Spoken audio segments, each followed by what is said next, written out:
Welcome to the Heart of Innovation. 60 minutes that could save life and limb, with new breakthrough ideas and innovation changing the healthcare landscape. Brought to you by patient advocacy group thewaytomyheart.org in partnership with Cardiovascular System Incorporated's patient advocacy campaign, Take a Stand Against Amputation.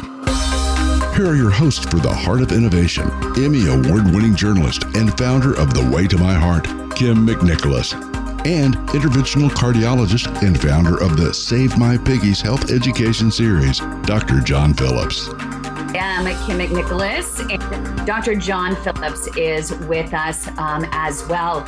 You know, today's show is really dedicated to my mom, Marilyn Lou Baum McNicholas, because she transitioned earlier this year after she had a ruptured abdominal aortic aneurysm.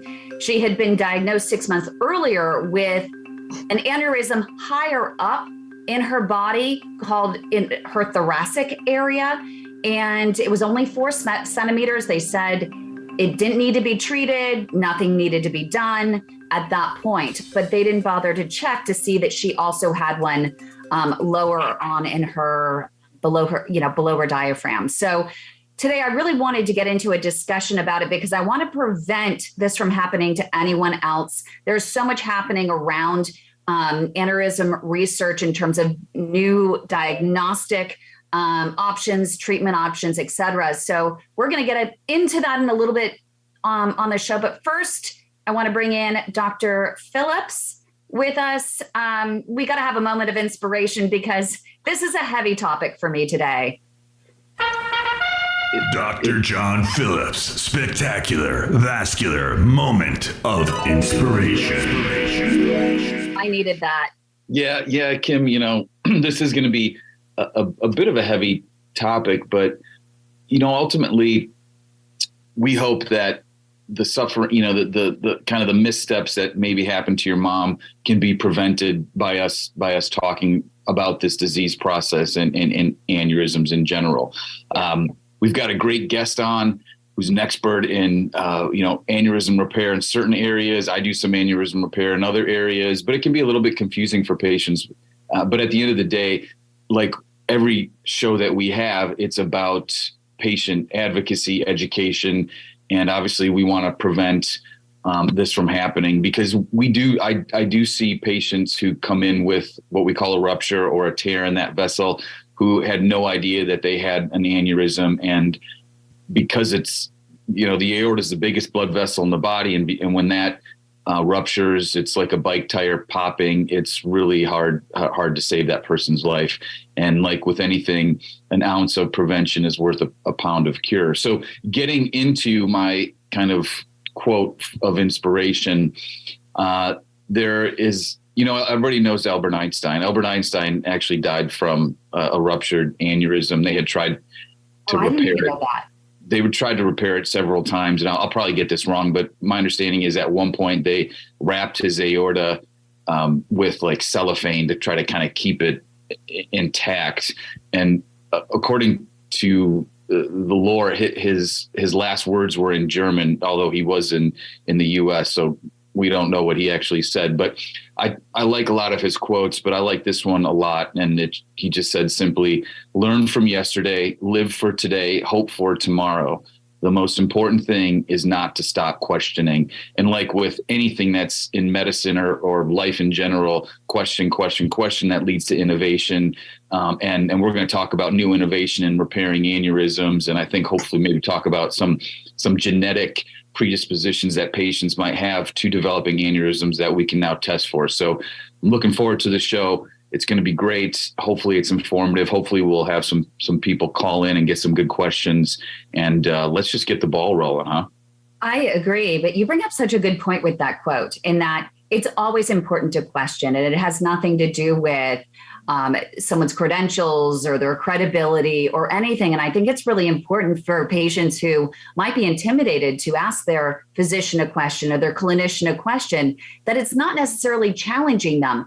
It is everyone's duty to question. Science evolves, medicine evolves, and it's important to understand different doctors, different clinicians, different tools, different approaches, different philosophies.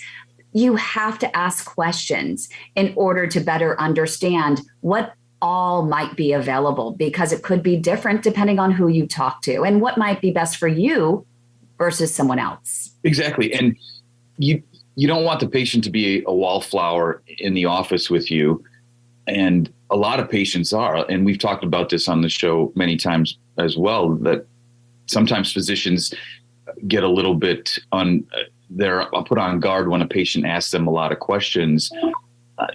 We see folks for second opinions regarding a lot of things. And we always talk about getting a second opinion for our patients because again, you have to have questions. You have to be comfortable with the treatment plan as outlined by the physician or the test that they want to order. And if you're not, ask. And particularly as it pertains to aneurysms too, I have a lot of patients that'll come in and they know enough about their family history to ask about aneurysm. And oftentimes they will bring it up. Hey, my dad had an aneurysm. Should I get screened? Or so-and-so had an aneurysm. What should we do about it? And again, it's all about raising the bar of education for the patients, raising their awareness, because it's their body and they need to understand all that, can happen to it. So, and our mantra is, hey, doctor, let's chat. Chat is an acronym for check my carotids, C, H for heart, and then A for abdomen or aneurysm, and T for toes for peripheral artery disease. Check my leg pulses, check for those blockages or the narrowing in my leg arteries. So really important for you as a patient to ask your doctor for what you need to help you live a better quality of life. And actually, Dr. George Arnatakis is a doctor that I met when we had a patient who was questioning her doctor, questioning the treatment, and wanted to find out what other options were different. And so he was like, hey, Kim, I'm on speed dial 24/7, whatever you need. And so I said, hey, doctor, we need help here. And he stepped right up and he helped us for a second opinion for one of our patients. And now he is here with us to talk aneurysms. Dr. Arnatakis, thank you so much for being here. You have a big announcement to make. You're making a huge shift in your career. Yeah, that's right, Kim. Well, first, thank you, and your organization for the kind invitation. It's really an honor and privilege to be here with you this afternoon. And as you alluded to, I'm a cardiovascular surgeon and have been practicing at the University of Florida Health in Gainesville for the entirety of my career. And shortly next month, we'll be moving to Austin, Texas, to the University of Texas, Austin, to the Dell Medical School to form the adult cardiovascular and thoracic surgery program there in Central Texas. And so it's an exciting move for us and exciting to be recruiting other talented individuals that share the same passions for treating patients afflicted with cardiovascular illness, including coronary artery disease, valvular heart disease, but as well, a large component of my practice is aneurysm disease. And a lot of the overlapping risk factors for all of those illnesses relate to, a history of smoking, a family history, genetic predispositions. And so, again, it's really an exciting move, and aneurysm early detection, novel treatments, surveillance, all of those are really, really important to me in my practice. And so again, I'm really excited to be here today and share my thoughts with all of you. I'd like to actually go to break a little bit early because I want to jump right in, and we're getting questions. We have one of our listeners right now writing in about wanting to know, what is an aneurysm? Great question. We're going to start there the moment we get back. So stay with us right here and listen to the Heart of Innovation. Leg health can indicate risk for heart attack, stroke, and amputation. If you have leg pain or cramps while walking, get checked for peripheral artery disease or PAD. PAD is plaque buildup in mainly the leg arteries. Be sure to ask your physician for an ankle brachial index, also called an ABI test, where they use blood pressure cuffs to analyze the blood pressure in your legs. If they discover you have arterial plaque that's limiting blood flow to your feet, medicine and a regimented walking program are frontline treatment. If PAD is in its advanced stages, your physician may schedule a surgical intervention. Minimally invasive tools are available to remove plaque and restore blood flow, including Cardiovascular System's Diamondback 360 atherectomy system, which sands away plaque that is a hard calcium. It's important to discuss all options with your physician, and if told you have no options, get a second opinion. Take a stand against amputation. For more information, go to standagainsamputation.com. That's standagainsamputation.com. Welcome back to the Heart of Innovation. For more on today's topic, go to theheartofinnovation.org. That's theheartofinnovation.org. Once again, here's Emmy Award-winning journalist Kim McNicholas and interventional cardiologist Dr. John Phillips. Welcome back, everybody. Thanks for joining us. Today's show is about aneurysms.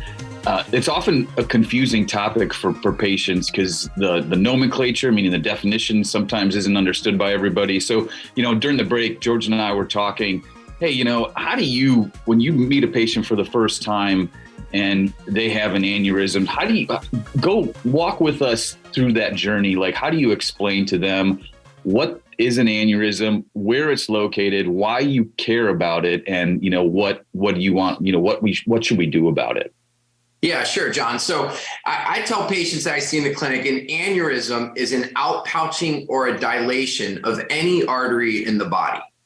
And they can originate anywhere along the arterial system in the body. And so the anatomy is that the aorta connects to the heart in the chest, and the heart is a pump pumping all the oxygenated blood throughout the body. And that's situated right smack kind of in the center of the chest toward the front.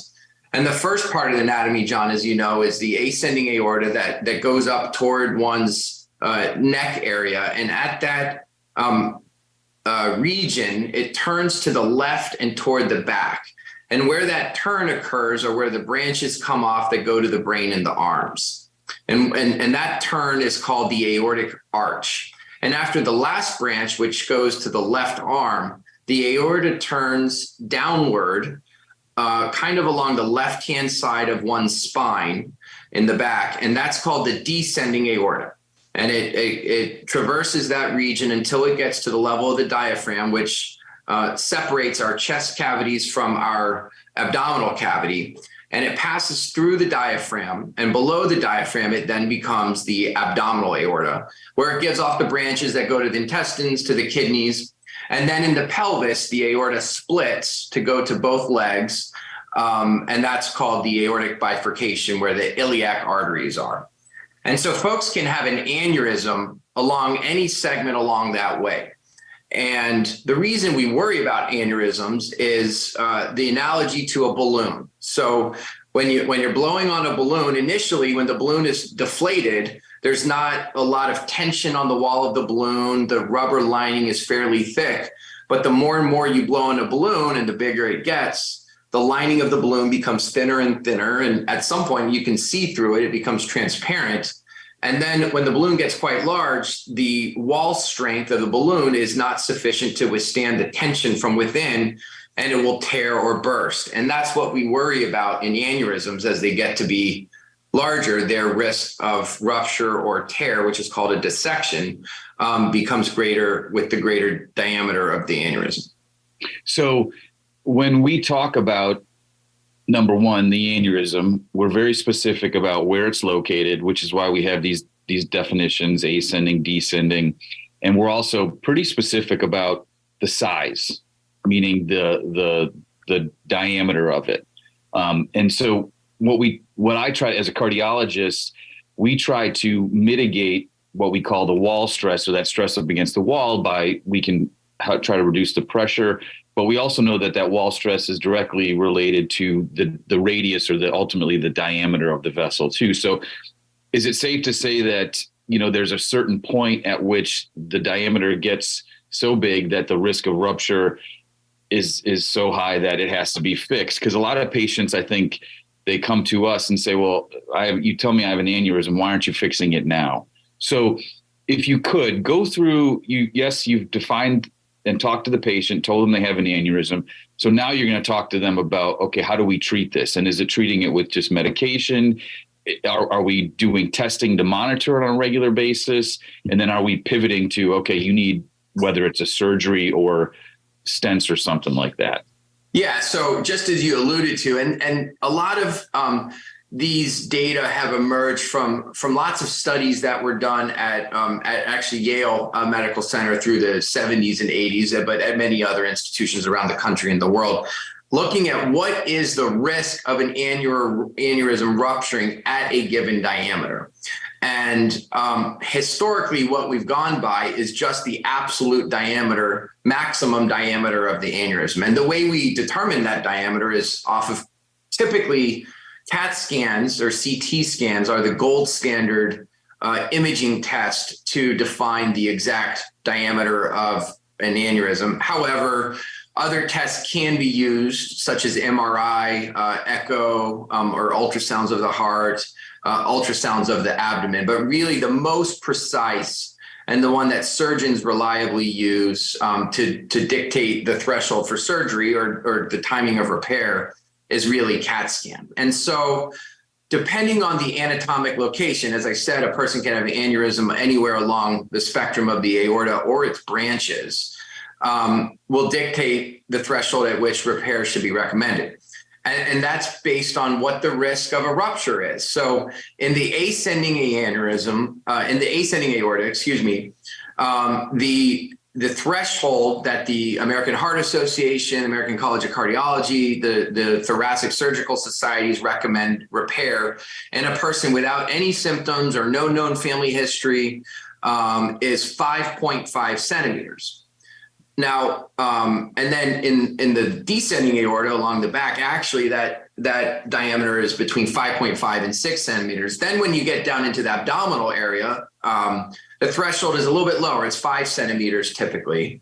Now, there's other factors that as a surgeon, when I'm meeting a patient, we take into consideration. A lot of those things would be a strong family history of aneurysms. If it was found a couple years ago and over the course of successive imaging tests, it's shown to grow, that's a concerning feature. And so we take all those things into consideration with each individual patient. One of the opportunities, I think, for really investigation and clinical research is a 5 centimeter aneurysm in patient X does not necessarily represent the same risk as a 5 centimeter aneurysm in patient Y. And so understanding some of the morphology of the aneurysm, some of the genetic vulnerabilities, some of the stress patterns of blood flow with even advanced imaging. These are areas that lots of surgeons and also cardiologists that have a focus on aneurysm disease are focusing on nowadays, so we can better tailor our recommendations based on the individual patient with a really targeted, tailored approach rather than just a blanket, 5 centimeters in everybody. Our big focus, as you alluded to, when a person has a smaller, moderate sized aneurysm, like, for example, a 4 centimeter aneurysm in the ascending aorta, well, we know that the risk of that rupturing in any given year is probably on the order of less than 1%. And we have to consider in any intervention in medicine, what are the risks of doing nothing versus the risks of the treatment to correct the problem. And so we know from the risks of the surgery that's required to fix these problems what that risk is. And that's where we determine that 5 to 5.5 centimeters is that current threshold, at least according to the contemporary guidelines. Gotcha. So let's assume you've diagnosed a patient with an aneurysm that's below the threshold for repair. What's the next kind of points in your conversation with them about maybe risk factor reduction, tobacco cessation, for example? What do you want to do with their blood pressure? Because again, we talk about that pressure up against the aorta. How frequently are you going to expect them to get testing, because a lot of times patients, they're not sure, they want testing like every 6 months. And I mean, it becomes a little confusing. So I guess walk us through that in your practice. Yeah, I think it's really important when these are found that patients really understand, what it is that they have, number one, and number two, that there is a treatment for it when it becomes appropriate. And so a lot of times when these are found in an emergency department, patients arrive really, scared of what they have and not knowing how it will be managed in the future. And I think an important aspect is we have a treatment. We have ways that can mitigate against further growth, like you alluded to, John, stopping smoking, good blood pressure control. And every practice has some slight variation in this, but we encourage aerobic exercise. This is a big one that comes up all the time. And so walking, running, flying, swimming, anything, even lightweight training. I encourage my patients to maintain a healthy lifestyle. And then really, it's interesting because you feel like a ticking time bomb when you're told that you have even a 4-centimeter aneurysm, and you feel like every move you make, you could make it, as one patient described it, I feel like I'm just suddenly going to explode at some point when I'm out there running. And that's why, Kim, I think it's really important for people to understand what the diameter is and what the natural history studies show that actual risk to be. And when it's low, a small aneurysm, 4 centimeters, like we said, hypothetically, the risk is really quite small. Now, of course, it's not zero. And I tell my patients, obviously, we all wish that we had a crystal ball, but I think that it's important to understand that risk is low, that we have treatment for it when it becomes the size that's appropriate. And I really encourage my patients when they leave the clinic to live their life. This is a disease that we have a cure for, we have good surveillance patterns for. And John, to your question, the major way that we keep and monitor these is with CAT scans at regular intervals. And so there are guidelines for that when they're, between 4 to 4.5 centimeters every year. And then if they remain stable, actually every 2 years is safe. When they get to be closer to 5 centimeters, we do increase the frequency of the interval to every year to keep a close eye. So we've got to run to break, but we'll continue this conversation as soon as we get back. So stay tuned. Thanks, everybody. 3 years ago, my symptoms started with leg pain and leg cramps while walking. Me too, with a tightness in my calves. Well, my doctor thought that my leg cramps were a side effect of the statin he prescribed me. Well, my doctor just brushed them off as another symptom of old age. Mine thought the pain was radiating from my spine. My doctor blamed my neuropathy on diabetes until I got a wound on my foot that just wouldn't heal. Yeah, it turns out we all have peripheral artery disease, also known as PAD. It's plaque buildup mainly in the leg arteries causing poor circulation. For me, the diagnosis came too late and I lost my leg, but that does not have to happen to you. No, it does not, because there are treatment options available if you're diagnosed early enough. PAD. Peripheral artery disease. If you've been experiencing leg pain, leg cramps, or neuropathy when walking, and your doctor isn't hearing you, we are. We are the Way to My Heart, the largest support network for peripheral artery disease patients, and we want to help you get back on your feet again. Visit our website at thewaytomyheart.org or call our Leg Saver hotline, 415-320-7138. Your life and limb could depend on it. Welcome back to the Heart of Innovation.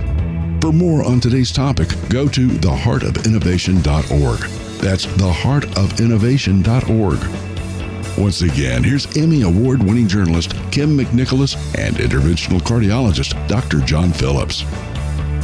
Welcome back, everybody. We're continuing our discussion about aortic aneurysms. We've got several questions from the audience. And George, I'm just going to hit you rapid fire here. One of them is from Monique, and she asks, does aortic valve sclerosis, is there any kind of correlation between that and aortic aneurysms, or can it progress to, can you have valve disease and that lead to an aneurysm? Yeah, great question, Monique. So I think first, it's important to, because these can be confusing. They sort of sound like aortic sclerosis. Specifically, I think what you're referring to is sclerosis of the aortic valve, which is essentially the valve that separates the aorta from the heart and permits all the blood from exiting the heart with each heartbeat out to the aorta to go to the body. And so sclerosis of the aortic valve is when those leaflets, which typically in the normal developed valve consists of 3 leaflets that are paper thin and open freely with each heartbeat, where those become thickened or calcified over time. And so what's an important aspect in talking about aneurysm disease is about 1 or 2% of individuals in the population have a variant. It's technically one of the most common adult congenital heart anomalies called a bicuspid aortic valve, which instead of those 3 leaflets, there's 2 leaflets where there's fusion of the leaflets. And so I call it to my patients a normal variant, because 1 to 2%, if you go to any NFL stadium, you'll find 3,000 or 4,000 people in the stadium that have a bicuspid valve. So it's so common that, I don't necessarily refer to it as a congenital defect. And Kim, you mentioned something about a bicuspid valve, I think, right? Right. Well, I can never say his name. Arnold Schwarzenegger actually had that defect as well. My brother has it. Yes, it's very common. As you start to talk about bicuspid valves, out in conversation, you'll encounter a lot of folks who have one. And the important thing to Monique, your question, is that there is a strong association between a bicuspid valve and having an ascending aortic aneurysm. Now, having a bicuspid valve does not necessarily increase one's risk significantly of having like a AAA, which Kim, I know that we've spoken about a little bit. AAA is really an aneurysm in the belly. Now, just to differentiate, atherosclerosis, which is different than aortic sclerosis, is essentially hardening or calcification of the arteries within the body. And atherosclerosis, one of the biggest risk factors for that is a history of smoking, age as well, to a certain extent. And so atherosclerosis does have also an association with aneurysms throughout the aorta. Yeah. And then we have a question from Erica. Oh, yeah. Just one last comment on that, and then we'll get to Erica's question. What about gender, male versus female? Higher risk for aneurysm males, right? Yes. Yeah, that's important. Gotcha. Okay. So Erica we're kind of switching gears here a little bit. Erica had a question. He has actually been treated for a thoracic aneurysm. She had a Dacron sleeve graft that was placed, and she was told that her graft should exceed her lifespan, but she was 36 when she received it. And so she's just wondering what truth there is to that and how can she extend the lifespan of that sleeve. Yeah, so the Dacron materials theoretically do last forever. It's an inert material. So as you probably know, unlike when people have organ transplants, you don't have to take immune suppression drugs to prevent rejection or anything like that. They do last forever. Having said that, one of the things that I tell my patients to be vigilant of, just like folks who have had a valve replacement, John, I'm sure we talk a lot about when people go to the dentist or have a colonoscopy, it's important to take an antibiotic right before, those procedures or sessions, because that Dacron material can become infected, but that's a very, very low risk. And that would be really the main reason that, it might not last forever. But apart from that, I have patients in my practice that had a Dacron replacement of an aneurysm 40 years ago, and it looks on the CAT scans as though it were put in yesterday. What about exercise intensity? We talked about trying to make sure the patients do some type of aerobic activity. I tell my patients, yes, that's great. I ask them not to do a lot of what we call isometric, so heavy lifting. Most of them aren't going to start deadlifting, squatting, bench pressing, etc. But I do ask them to kind of shy away from that. Is there any, do you have patients that are running marathons? Do you have patients that are doing, ultra kind of athletic type things that you say, maybe back off that a little bit? Yeah, it's a great question, and it's a very important one because, as I alluded to earlier, I like for patients to leave, the consultation not feeling as though this diagnosis should radically disrupt their lives. And so, as you said, John, I've had lots of really, active patients who've been found to have an aneurysm. And so I really don't put any limits on aerobic activity. So, whether it be running a mile or 20 miles or biking, a mile or 20 miles. I don't really put a lot of limits on aerobic activity. And I also don't on, kind of lightweight. Now, in our practice, we usually, and I'll admit this is somewhat arbitrary, limit to, 40 or 50 pounds of deadlifting or strenuous lifting. I do make a point to let my patients know that that's more of a theoretic concern. There's no study that I know of that actually shows that doing those exercises will make someone actually, in fact, more likely to rupture their aorta if they have an aneurysm. Although there are studies that show with really, really heavy lifting, the blood pressure in the aorta at those moments, those peak moments of the exertion, the blood pressure in the aorta goes very high. And so since we know that blood pressure is a risk factor for these aneurysms, it makes sense to discourage against really heavy lifting. But, I've had very high level athletes, folks who've done Navy SEAL training, NFL athletes and with small aneurysms and, discouraging the heavy weightlifting, but from an aerobic intensity. I try to, encourage people, like I said, to live a healthy lifestyle. And I don't really limit the aerobic intensity. And we're going to hear more on that. You're going to love our guest in our next Save My Piggy segment because he is an athlete with a stent, an aortic stent. But one final quick question. We're going to combine Mark and Joyce's about how common it is for someone with PAD or heart disease who's never smoked or had other risk factors prior to get an aortic aneurysm, and how to have that discussion with their doctor. What is angioplasty? Hello, I'm John Phillips with this week's Medical Notepad.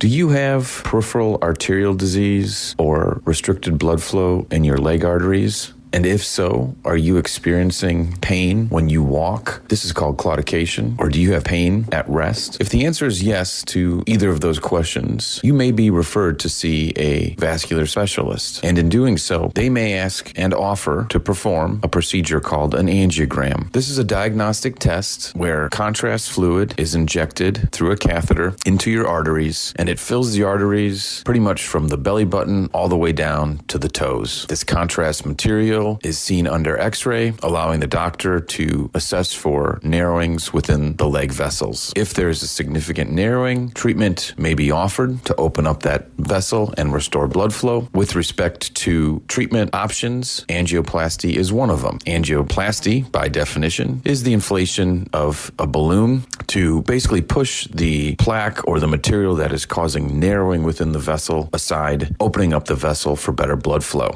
There are many types of balloons out there. Some have medications on them. Some have blades to break up the plaque. Some of the balloons distribute fluid to break up the blood clot, if there is one, within the plaque. Oftentimes, the proceduralist can put a small ultrasound in the artery, basically a camera, which can help provide sizing for that vessel in order to figure out what type of balloon and size is needed. Again, the majority of the procedures that are done include a simple balloon, but there are these specialized balloons that we can also use. Finally, the newest type of balloon that we use has the ability to send small shock waves into the artery to break up calcium, which is basically a more hardened form of plaque. This is called lithotripsy.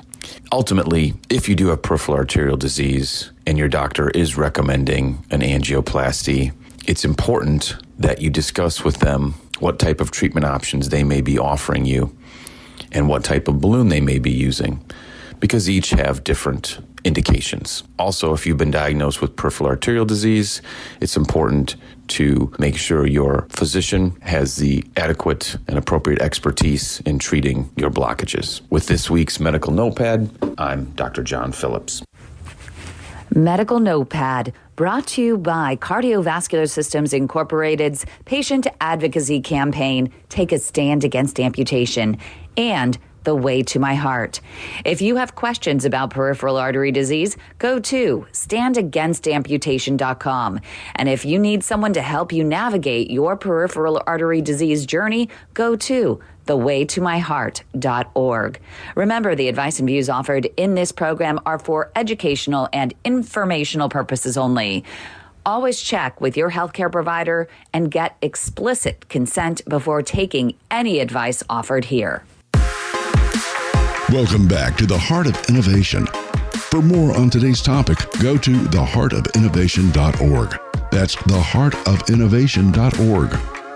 Once again, here's Emmy Award-winning journalist Kim McNicholas and interventional cardiologist Dr. John Phillips.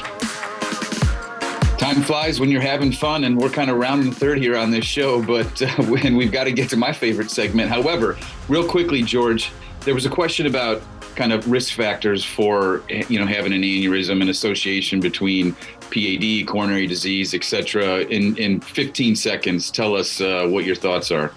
Yeah, there's a small association, with having an aneurysm and coronary disease. The biggest thing to worry about is a family history. And so a lot of folks have asked about screening, and really no studies so far have proven that screening for aneurysms in the absence of a strong family history have been found to be beneficial. And I think that's one of the great opportunities for progress in this field with genetic testing, as well as some better non-invasive imaging. And that's a great segue, and because we're going to pin you down for another show, part 2, next month. So folks, stay tuned. Kim, what do you got for us? I think it's time for a very special version of our Save My Piggies. Save My Piggies. Your life, your limb, your story. With interventional cardiologist Dr. John Phillips and Emmy Award-winning journalist Kim McNicholas. So today's guest, we have Dr. Kevin Morgan, retired veterinarian, also PhD. He is an author, triathlete, Ironman, all of the above. And my favorite hashtag for him and website is Athlete with Stent. Kevin, thank you so much for being here. We have with us also Dr. George Arnatakis, and of course, our co-host, Dr. John Phillips, with us. But Kevin, thank you for being here and telling your story. What would you like to know? Everything and anything. So in 5 minutes. In 5 minutes or less. No, I'm just kidding. Let me comment on the previous conversation. I self-diagnosed with AAA in 2010 as a result of really weird symptoms 10 miles into the run of the Lake Placid Ironman. If it wasn't for that race, I'd be dead now. About 10 days later, I worked out what was going on, so I went to see my physician and request ultrasound. She put a stethoscope to my stomach, said she couldn't hear anything, even though my belly was moving up and down. But with a bit of insistence, she gave me a script. I went and got a scan across the road. It was a 6.9. And then a few days later, I got an MRI, had a Cook-Zenith stent put in. And my physician never, ever showed any further interest. And so once I had the stent put in, I got zero advice on training. All I was told was I would go easy if I were you. That was the input. So I did some research online, went to PubMed, et cetera. I found several examples of people dislocating AAA stents. One was with the use of a rowing machine because of a very high knees up to your chest. So I substituted an elliptical trainer for that, wrote about this online. I also reduced impact stress. I got a bike built that had less hip flexion because I don't want to yank on my femoral artery. I mean, I'd be dead if I wasn't a pathologist. It was because I was a pathologist I worked out what was going on. Anyway, so I'm still doing Ironman training. 12 years later? And I started a Facebook page. I'm on Facebook quite a bit. And I think the most consistent problem I have is that patients are given very inconsistent advice. Some physicians I've seen tell people straight after an EVAR, within 2 or 3 days, they can just go back to the gym and do whatever they did before, even before it's, really recovered. And other people have been told they can never run again and they need to have a passive lifestyle. So I would say the most useful thing I can do is explain what I do and try and I give them advice. I've helped people quite a bit in that respect. But I guess the real problem is inconsistency in terms of advice from their surgeons, which is understandable. I think it's up to us to work it out. I have no complaints about the medical profession. They keep me alive. I think it's great. Anyway, my AAA was followed by PAD, which started in 2014. Numb feet, then right gastrocnemius started seizing up with claudication.